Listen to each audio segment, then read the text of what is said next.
former MPs.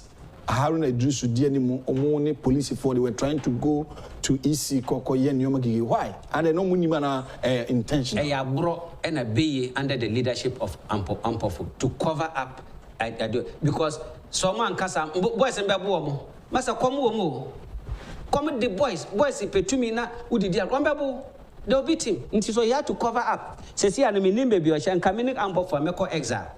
And because there is no way he can recover this in Ngwasie. What they mentioned. So they were covering up. How can you go to court? Say, "Mimi mama dear, me nyamre, me the NDC be court." Oh, I will sue NDC for lying to Ghanaians. Too much traction Ghana. I'm a din traction Ghana for more pink sheet. Musimi need pink sheet. Makotna under oath. As swear some winning abano. In the history of this country, there is no perfect EC chair than Yaya Mami, your friend is Gina Mensa. Gina Mensa. Okay. Tete, Boss Mansari, and a Dr. Srebo, yeah. There have never been, apart from Farijan Etumwa, there have never been a competent leadership of the EC than Omo. But NDC appointed Charlotte. Oh, Charlotte Osei. I mean, Charlotte Osei went there to fight for, to fight the colleagues, not to. Charlotte Osei, the most incompetent EC chair we've ever seen. We are, we are the Nyaman's across one for Krui Anko war. EC and the only credible institution that will Kromaha. A team protecting democracy. In the OSHA structures under the leadership of Jim Mensa, under the leadership of Boss Manasari, under the leadership of Titi, under the leadership of Dr. Srebwa. Omuna as supervising the most credible election, finching Mukroma Hanuma, our opposition, a din trocrature Mudia court. Okay, so my winning, my say, Nyame, a you motuedu, when you can for me and son of Kuria upon Chi, a Diana Bakuka, Kufia Menka, and about Koya, some Monsieur Fagumadiaso, and about Concaso Jawas upon Chika Kuria. That is what has happened.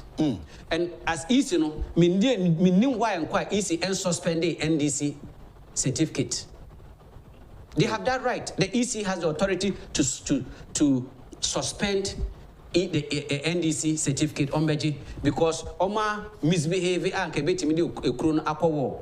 Okay? Oma misbehavior the credibility of the EC would have been thrown to the dogs. Okay. At the same time, no, Oma punchy who Oma ma where is the credibility of that party against Ochino Beti Maka say NLC we are which is senior NDC for beche votes no.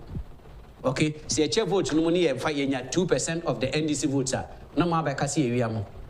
Instead of say Mobako Colitimo result many competent people no more the hotels, more the two a sister we return so NDC when you're president in it. Now more yes na Mabunu Ukraine Sikaya ware to Cassie.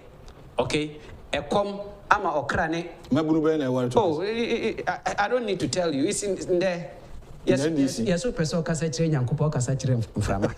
In the show one, Mbabu no ma waru na. A man wani wato. Amasa na ama atubigane. Me feeding me 6 times a day. Are open so no sibinya to kesiye. So that can also be president. Okay, but in moving forward, I think say the NDC party no. Also a good party, a rebranding, a restructure party. If not, there is no way. Say Ghana need be NDC and DBU because easy mamusika. I refunded 2.7 million Ghana mamo.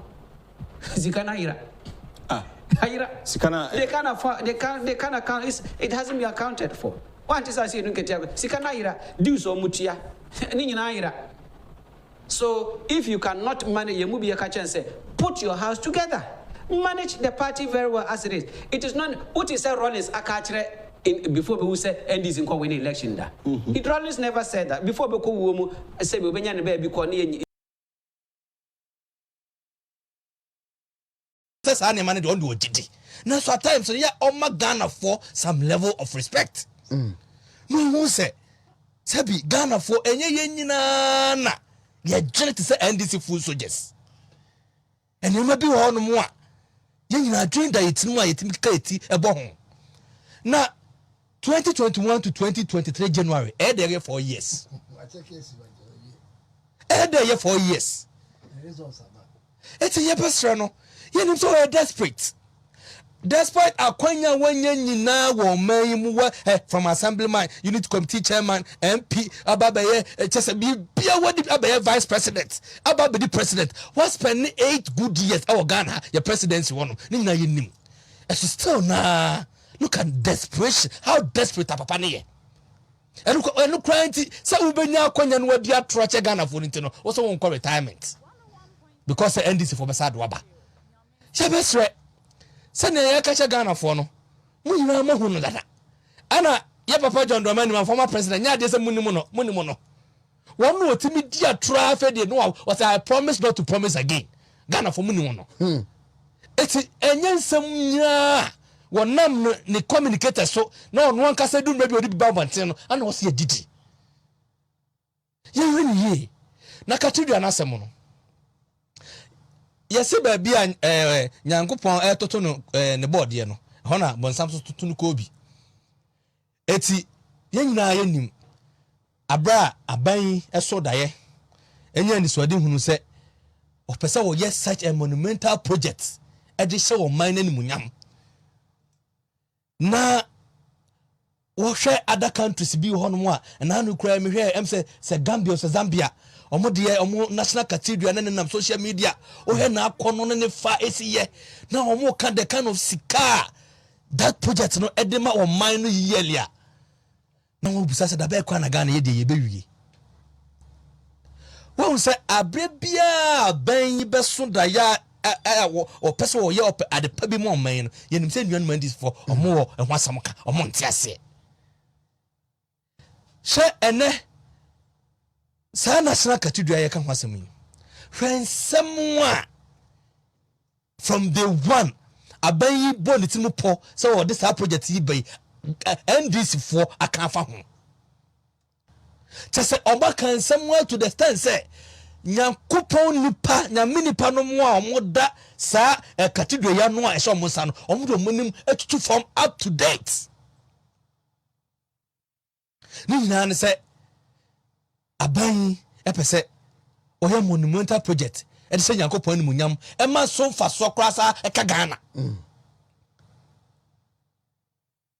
ayeba ya ka national cathedral yese bia asori dan a yesi wo keka ye kwakosia wom na bia ya tuntum Yankopon keko ye ka the kind of eniema esan wom e we cathedral yi mo a wo ya Ghana ni a won tra ho ma NDC for ntufutro nwu ani asif say e bonsam jam ne yebesiasi Ghana enehwe ye da sori ya eye Nyankopon nipa ye nyina ye nim se obam ho owo obuo wo ha na wo wiata so say dietie bia wo de na ho oden ebeta the building of national cathedral echi no ene kontompo hene kontompo dabramani bema eye okujeta braka ye ba bia nei wo de papa ye anim kotutwie e kan samwa enim chese na da kan wo kunkon nanim to the stand say en sam na wo kan no so wo ya Ghana ni na sasa kwa na wo kasa no nim no a obeje ni nsam odi na Yankopon adom yanum bia ya follow amanya samacha kaka no kujeta braka ye nim no